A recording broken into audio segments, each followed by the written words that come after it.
مفرده او په دې عبارت درې اعتراضات او جوابات دا دوه مباحث شي و درې بحث اعتراضات او جوابات پاتې و تاسو له متوجه شئ. اول اعتراض دا دی بسم الله الرحمن الرحیم مستقل جمله ده او الحمدلله مستقل جمله ده. د جملتين په منځ کې ما به الاشتراک هم شته او ما به الامتیاز هم پکې شته. من وجهين اتصال ده او من وجهين انفصال ده. او کوم ځای کې چې دوه جملو کې من وجهين اتصال او من وجهين انفصال نو الته وصل پکار دلته وصل پکارو یعنی دا سه پکارو بسم الله الرحمن الرحیم والحمد لله رب العالمین چې دا الحمدلله په بسم الله عطف شوی وي دا څه پکار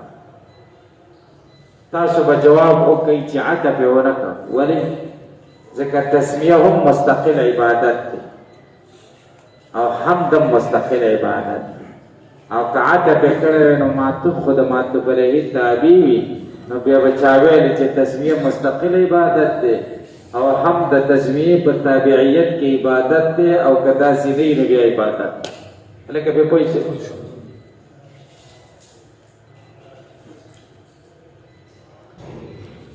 دویم اعتراض دا دی حمد الله ته ثابت دی هغه چې متوحد دی نو الله چاته وایي چې مستجمی وي د ټولو صفاتو د کمال نو چې ټول د کمال صفات پکې شته نو متوحد هم پکې راغی نو دا لفظ الله نه روسته صفت ولې ذکر کاو تاسو په سوال پوه شئ. تاسو به جواب وکړئ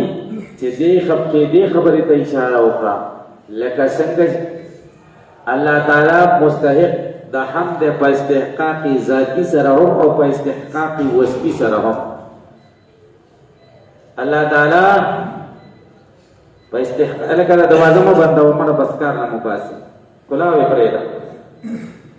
الله تعالی مستحق د حمد په استحقاق ذاتی سره هم او په استحقاق وصفي سره هم ځکه اول هم الله ته ثابت کو په لفظ د الله سره او دیم هم الله ته ثابتای په وصف سره چې الحمدلله المتوحد. یا بسو کې اعتراض وکړي چې د خدای نومونه غوډیر دي نو المتوحد سره ویلي د خدای صفاتي نومونه غوډیر دي الحمدلله الوهاب القهار داسې به ویلي. جواب دا چې متوحد کې وحدت ته اشاره ده او دا خطبه ده او په خطبه کې شهادت ضروری. حدیث شریف کې دی رسول الله صلی الله علیه وسلم فرمایي هر هغه خطبه چې باغې کې شهادت نه دا د سیده لکه پالج وهلې لاس لکه لاس یو پالج وهلې. تاسو به پوه شئ. متوحد ذکر کړي چې دا قائم په مقام د شهادت ځکه شهادت کې توحید اشهد ان لا اله الا الله واشهد ان محمدن رسول الله په دې کې ذکر کې شهادت توحید په کې ذکر کې دا قائم په مقام د شهادت چې خطبه برکت حاصل شي. بیا به څوک وایي چې بیا واحد ولې نه ویل چې الحمدلله الواحد متوحد سره ویل. جواب دار چې متوحد کې مبالغه زیاته ده د واحد نه په وحدت. الکه تاسو په پوه شئ. دلته بیا یو مضبوط اعتراض به وارد شي هغه دا دی چې المتوحد دا اسم فاعل د باب تفاعل دی او د باب تفاعل درې خاصیت دي. یو خاصیت تکلف دی بل خاصیت طلب دی او دریم خاصیت سیرورت دی. سیرورت تاسو خاصیت ویلي دي کنه څه کې ویلي دا فصول اکبری او کتاب دی د صرف او فصول هغې کې دا خاصیت ډېر ښه بیان شوي فصول اکبری. نو اعتراض دا دی چې د باب تفاعل درې خاصیت لري تکلف طلب ضرورت. دلته درې واړه نه صحیح دي. متوحد خدای ته ویل نه دي جایز ځکه درې واړه معناګانې نه راځي پکې مستلزمې دي حدوث د باري تعالی ته. څنګه تکلف څه ته وایي؟ حمل الکلفة والمشقة في اتصافه بذلك الصفة. تکلف څه ته وایي؟ مشقت او تکلف برداشت کول په اتصاف د دې صفت، په دې صفت متصف کولو لپاره کلفت او مشقت برداشت کول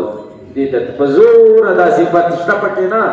په زور یې بځان کې راوستل دې ته څه وایي؟ تکلف وایي. الذي يحمل الكلفة والمشقة في اتصاف ذلك الوصف. نو بیا په معنا داسې شي الحمدلله المتوحد، حمد الله لرا هغه ذات چې مشقت او تکلف برداشت کوي په څه کې؟ په اتصاف د وحدت. وحدت پکې شته نه ذاتي، خو مشقت برداشت کوي، وحدت په ځان کې پیدا کوي. دلته به وحدت دا خدای صفت دی، قدیم دی او دا به حادث لکه مخکې نه و که نه، مشقت سره ځان کې راوست. هلکه تاسو زما په دې خبره پوه شئ، لحاظه د تکلف معنا ټیک نه شي، د طلب معنا هم نه ده صحیح، ځکه که د طلب معنا شي بیا به معنا داسې شي الحمدلله الذي يطلب الوحدة بعد ما لم يكن واحدا. هم هغه ذات لره دی چې وحدت طلب کوي پس د دې نه چې وحدت پکې نشته. وحدت پکې نشته خو طلب کوي، نو دلته وحدت په الله تعالی کې حادث شي که نه شته پکې نه که نه. د طلب معنا هم ټیک نه ده، د ضرورت معنا هم نه ده صحیح، ځکه ضرورت معنا کې شي مطلب به داسې الحمدلله الذي صار واحدا بصنع صانع بعد ما لم يكن واحدا. دی وګرځېد واحد په صنع د صانع سره پس د دې نه چې واحد نه و. تحجر الدین څه معنا؟ کاڼې نه تیږه جوړه شوه بلا صنع صانع، بغیر د صنع د صانع. لکه پرې پوه شئ، نو دلته به معنا داسې شي چې الله نه واحد جوړ شو، مخکې نه و بلا صنع صانع، او نو معنا د بیا به وحدت حادث شي که نه. نو د تفاوت دا درې معناګانې په متوحد کې مستلزمې دي حدوث د وحدت ته. طالب عادل دی چې حدوث د وحدت دی، نه مقدم هم مثل دی چې ثابتول د باب صیغې د باب تفاوت دي په صفاتو د باري. الله هلکه پوه شئ، تاسو به جواب وکئ چې دلته تفاول په درې واړو معناګانو باندې اخیستلی شو. اول تکلف، تاسو به پوه شئ اول څه؟ تکلف. تکلف معنا هم اخیستی شي. څه معنا اخیستی شي؟ خو دلته به بیا د تکلف لازم به مراد شي. د تکلف سره لازم څه شی دی؟ تکلف سره لازم کمال دی، ځکه کوم کار چې تکلیف سره وشي هغه کامل، او کوم چې بې تکلیفه وشي هغه ناقص. هلکه تاسو پرې پوهېږئ د پخواني مولیان علما چې کوم دی دا ډېر راسخین په علم وایي، ځکه علم کې ډېر تکلیفونه کړي، او اوس په علم رسوخ پکې نشته، ولې ځکه تکلیف پکې نشته. طالبان څه لګوري؟ سهولتونه لګوري چې به دا پلاتکی شی دی، مدرسه کې شته، دا شی پکې شته، دا شی چې خالصه پکې برابر یاد کړي، او چې نه یې نه بیا نه شي. جومات کې طالبان نه اوسېږي، وایي موږ جومات کې نه اوسېږو، موږ مدرسه کې عادت شوي چې کوم مقیم جومات کې نه اوسېږي. تاسې به پوه شئ، نو تکلف نه کوي که جومات کې اوسېدل، خو مدرسه کې ښه ده که جومات کې ښه ده. تاسې به پوه شئ که به پوه نه شئ. او پخوا خو به ډېر تکلیفونه موږ ته به استادانو ویلې چې موږ ډېر تکلیفونه برداشت کړي، تاسو څه کړي؟ او موږ چې اوس سوچ کوو موږ ډېر تکلیفونه برداشت کړي، تاسو ته خو مفتو کې میلاو شو. تاسو ته خو به دا سبق داسې دی لکه د واده حلوا. د واده حلوا خو ډېره بې تکلفه د ډوډۍ نه وروسته میلاو شي. د سبق درته دقسې میلاو شوی، د واده حلوا د ډوډۍ کور کې وخورې، د حلوا ورپسې درته خورئ بلا تکلف. او هېڅ اته درجې پوره شي، کلونه خو په منډو سره روان شي، او هېڅ ته پټکی در وتړي وایي پلانکې مولوي صاحب او بیا مولوي صاحب بیا د اسمانو د ځمکې په منځ کې رواج هغه به بیا د چاپلار راښکته کړي صحیح شه چې بیا ورته وایي سړی کله کمزوری لږ ترکیب زده کړه دلته یو مولوي صاحب خو فارغ شوی و موږ سره سبقونه ویلي وو نو ما ته یې ویلې وایي زه د ترکیب کې لږ کمزوری یم نو هغه وخت کې به موږ د نحوې دورې کولې نو ما ورته د نحوې دورې ته راځه د نحو امیر نه به انشاءالله څه زده کړي څلوېښت ورځې یا پنځه دېرش ورځې ډېر برکتي دي دا دورې ډېرې برکتي دي دې کې شرکتونه کوئ چې هر څوک یې کوي دا دورې چې هر څوک کوي کله شرکت پکې کوي دې کې ډېر برکات دا مولویان مخالفت کوي کله ښه نه کوي دا ناپوهه دي نو هغه ته ما دې دورې نه راځه نو دا ترکیب به دې پکې څه نه څه زده شي هغه ویل مقتدیان مې خبر نه شي هغوی به څه وایي بله ورځ راباندې به ګلونه راواچوه غاړه کې او ګلونه راباندې شیندل چې زموږ مولوي صاحب فارغه شوه اوس به زه بیا نحوه امیر وکړم بیا اخیستی نو ما ورته دې کې د مقتدیانو څه خبره ده دې کې د مقتدیانو څه خبره نشته مقتدیانو ته ووایه چې ستاسو لپاره دا تکلیف کوم چې دا ستاسو مونږ صحیح کوم هغوی خو به دا خوشحاله چې که څه درته ووایي هغوی به نور هم بار ور واچوم چې ستاسو لپاره دا منډه ترنه کوم تاسو پرې پوه شئ مونږ دلته یو وخت کې 2015 کې عبدالواحد قاضي صاحب تبدل تجوید ورسره کاوه تجوید څه قاعده یې راته شروع کړې وه الف با تا نو دلته چې کوم دی یو مولوي صاحب ملا صاحب اوس وفات شوی دی توکم ملا او توکم ملا پېژنئ طالبي کړي وه ډېر کتابونه یې ویلي وو خو بس نور سر ته یې نه وه رسولي پخوا د هغه دوکان ما ته به یې ویلې مولوي صاحب لکه چې بیا د سر نه قیصه شوه ما ورته بس د الف با تا نه مې بیا شروع کړه چې ښه پوخ شي دې کې خو زه سره خبره نشته که نه دا خو د عزت خبره ده که نه نو خبره مې دا کوله چې کوم کار کې کلفت او مشقت شي نو هغې سره څه لازمي کمال ورسره لازمي نو دلته د تکلف تفاعل د تکلف دپاره دی خو مراد تکلف نه دی بلکې لازم د تکلف دی نو معنا به داسې شي الحمد لله الذي المتصف بالوحدة الكاملة حق هغه ذات سره دی چې متصف دی په وحدت کامله سره الحمد لله المتوحد بالوحدة الكاملة بیا جواب وکړئ د طلب معنا هم صحیح ده چې تفاعل د طلب دپاره شي بیا هم حدوث نه راځي خو طلب په معنا د اقتضاء ذاتي سره دی طلب په معنا د څه سره دی اقتضاء ذاتي سره طلب دا معنا نه ده چې مخکې پکې وحدت نه وه اوس یې طلب کوي بلکې دا معنا ده چې د ذات په اعتبار سره تقاضا د وحدت کوي ذات یې قدیم دی نو وحدت هم قدیم شي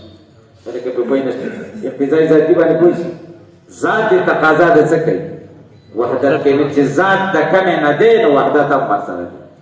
طلب معنا دا نه ده چې اوس طلب کوي بلکې طلب معنا اقتضاء ذاتي ده نو معنا به داسې شي الحمد لله المتوحد الحمد لله الذي يقتضي لذاته الوحدة حق هغه ذات سره دی چې د ذات په اعتبار سره تقاضا د وحدت کوي ذات په اعتبار سره درېم جواب به ورکوي ضرورت هم صحیح دی خو لږ په معنا کې به تجرید کوو څه به کوو تجرید به کوو د ضرورت معنا خو تاسو داسې کړې وه الحمد لله الذي صار واحدا بعد ما لم يكن بغیر صنع صانع خو موږ پکې تجرید کوو صار واحدا پې کټ کوو او بلا صنع صانعین ورسره ملګری کوو نو داسې به شي الحمد لله الذي الحمد لله المتوحد بالوحدة بلا صنع صانع حمد هغه ذات سره دی چې متصف بالوحدت دی بغیر د صنع د صانع نه چا واحد کړی نه دی بلکې د ذات نه واحد هلکه تاسو پرې پوه شئ بدري واړه معنا کوي د تفاعل صحیح شي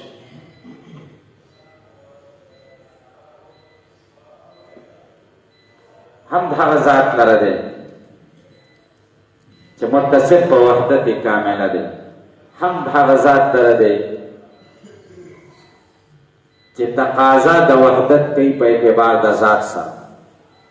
حمد هغه ذات لره دی چې چې واحد ګرځېدلی دی بلا صنع صانعین او دا حمد ورته دی بجلال ذاته لکه دا با متعلقه شي د حمد دپاره نو دا به بیا سبب د حمد شي حمد ورته ځکه کوو چې دی متصف په ذات جلیله دی دی متصف په څه دی ذات جلیله د سبب د حمد یا که د متوحد پوری شي بجلال ذاته متعلق شي تر متوحد پوری حمد هغه الله لره دی چې متصف په وحدت کامله دی او دا وحدت پکې د ذات جلیله د وجه نه دی چې ذات جلیله د بل چا داسې ذات جلیله نشته په ذات جلیله کې واحد دی وحدت پکې د ذات جلیله د وجه نه دی د بل چا ذات جلیله نشته نو وحدت یې نشته هلکه به پوهېږئ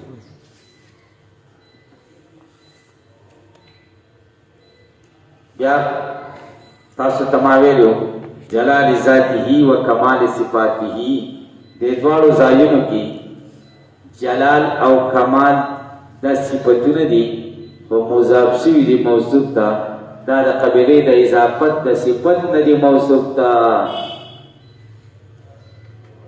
نو داسې شي الحمدلله المتوحد بذاته الجلیله و صفاته الکامله بیا مې درته ویلي چې د جلال نه مراد صفات سلبیه دي او د کمال نه مراد صفات ثبوتیه دي او بیا مې درته دا خبره هم کړې وه چې صفات سلبیه ته مونږ تسامحا صفات وایو در حقیقت صفات نه دي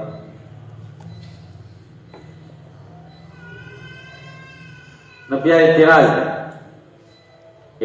دا چې صفات سلبیه جلال کی اشاره صفات سلبیه ده او په کمال کی اشاره صفات ثبوتیه وکړه نو هغه لفظ چې هغه دلالت په صفات سلبیه وکړي چې جلال دی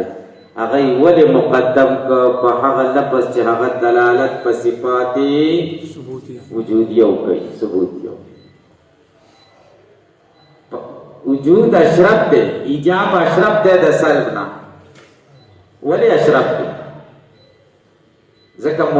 مرتب علیه د آثارو دی ترتب د آثارو کی په سلب کو ترتب د آثارو کیږي کنه وجود اشرف دی د آدم نه او اشرف احق بالتقدیم نو په کار دا چې صفات ثبوتیه او لفظ مقدم کړی وي د صفات سلبیه وره هغه به پوه نه شي تاسو به جواب وکړئ هغه لفظ چې دلالت په صفات سلبیه کوي هغه مقدم کړه په هغه لفظ چې دلالت په صفات ثبوتیه کوي ځکه چې صفات سلبیه کې دفع د مضرت یا ببر عبارت سره صفات سلبیه کې تخلی عن الرذائل او په صفات ثبوتیه کې تحلی بالفضائل او تخلی عن الرذائل مقدمه ده بتحلی بالفضائل ځکه هغه مقدم کړی الکه تاسو به پوښتنه المتقدس تاسو مې پرون ویلو چې المتقدس کې درې وانه اعرابونه جاری کیږي کارا بشینو خبر بشي د مبتدا هو المتقدس کعل متقدسی شي نو دا به عطف شي په متوحده باندې په حذف د حرف عاطف سره او که المتقدس شي نو اعنی په کې راو باسي په دا به مفعول د فعل محذوف په پاره شي الکه به پوښتنه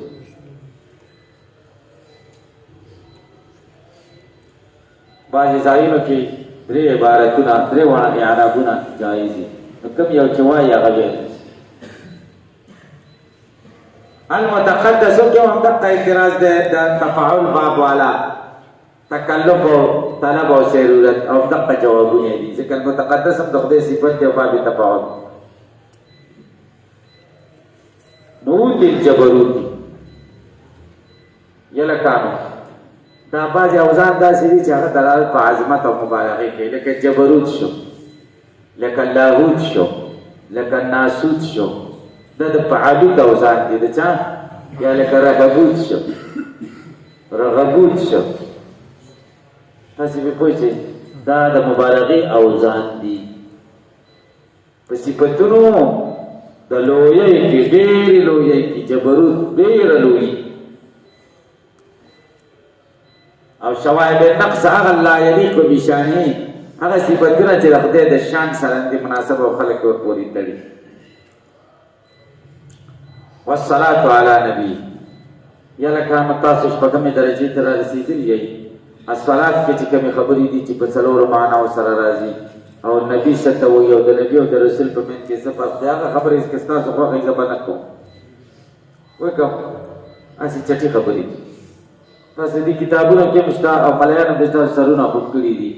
اول طالب راشي اولې درجې ته په علم النحو کې ورته وایي د علم النحو دا تعریف دی او دا موضوع د نحو په نحو معناو سره راغلی. نحو دي کې څو دي؟ نحوت نحوک ونحو حبیبي او کنه هغه څه خبرې ورته کوي. مزید دلته موږ سره یو کس سبق را سره یو وخت کې ویلې سکرټریټ کې موږ مدرسه شروع کړې وه 2011 کې 10 خبرې دي. نو بس هغې ته سبق پرېښود او ما ورته ویلې دلته یو موده به موږ شمه ورکړې وه چې ته شمه پکې وایه. هغه خدای دې د دې بیخو باسي بسم الله نه وه ختمه کړې 2 کاپۍ مې ختمې کړې 2 کاپۍ را ډډه شي. نو ما ویلې چې دا خو لا بسم الله ده چې نور به صحیح. نو ما ورته د خدای بدل ته به دې مثال شي چې بسم الله نه وته وی بیا نور زه نه ورکړم. بیا دې په ټول کار کې کاپۍ یو هم نه ډکېده. نه هغه دا خو د پټي نه راشي دا دغه د اولې درجې ونه یا د پټي نه راشي یا د دکان کاروبار په پلان پرېږدي وایي د بچیه سبق ووایه یا د سکول نه راشي که نه. هغه په دې خبرو څه خبرې هغې ته اسانې خبرې چې زمه دې ته وایي. دلته زه یو ځای ته تلم دې ناظم صاحب جوبت کې ماسپښین کې به 2-3 درجې وي. نو هلته یو کس ما ورته زمه څه ته وایي هغه داسې وکړه. نور یې نه ویلې چې پېښ شوی دې ته وایي. نو هغه وایي زمه دې ته وایي، فتحه دې ته وایي، کسره دې ته وایي او مضموم دې ته وایي او مفتوح دې ته وایي او فاعل کارکوونکي ته وایي مفعول هغه ته به دا ساده خبرې ورته کوه. هغه چې دې کې روان څه بس بیا ورته ګرانې کوه که نه. بس هغې ورته دوران دی نه بس خپل شی چې څه زده کړي بس هغه غریبانان باندې ولیکي هغه په سر بهرنۍ خبر خو لیکي بس داسې ده که نه ده؟ داسې مې پوه شئ. نو اصل کار چې کوم دی د سبق چل دی باید چې د سبق چل موږ او تاسو زده کړو چې طالب علم کې به څومره په دې ذهن کې ورچي د هغې د استعداد نه پکې زیات ور واچي. نو دا خبردار ترې خطبه به وویشته به دې ځان خلاص ته څنګه مو خوښه ده که ما نه پکې ډېرې خبرې راځي خو دې کړو. والصلاة درود دی نازل وي علی نبی په نبی د الله باندې محمد چې محمد دی المؤید چې مضبوط شوی دی بساطع حجته. دلته اضافت د صفت دی موصوف ده بالحجج الساطعه په اوچته دلیلونو وواضح بیناته وبیناته الواضحه او په داسې معجزات باندې چې واضح دي. دا اضافتونه د صفتونو موصوفاتو ته شي. وعلى آله درود سلام دی په آل د اصحاب په اصحابانو د هدات طریق الحق چې ښودونکي د لارې د حق دي وحمات او ساتونکي د حق دي. حق یې ساتلی دی او د حق لارې ټولې مطلب دا دی چې دغه کړي دي خلکو ته یې ښودلي دي. ښودونکي د لارې د حق دي او ساتونکي د لارې حق دي. وبعد بس